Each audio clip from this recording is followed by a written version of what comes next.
در توی ها و در نوروزی ها گلبز میگویند. حالا این درست است یا نه؟ گپ های بیشرم میگویند. دخترها و پسرها باشن با دقت گوش میکنن. مادامی که خود جواب همین سوال گفته ای، گلبزم هایی که میشود بین خواهر ما و شما و بین بگیم مردهای بیگانه از کجا صحیح میشود؟ از کجا درست است؟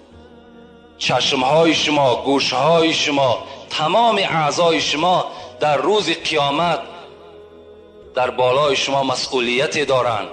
برای هر یک اعضایی را که در راه خطا تو صرف کردی، برای اینها در نزد خدا جوابگو هستی. هیچگاه جایز نیست و هیچگاه در این معرکه ها اشتراک نکنین، زیرا که البته شما مثل همون شخصایی میشین که در همون معرکه اشتراک میکنن و گناهکار میشوند.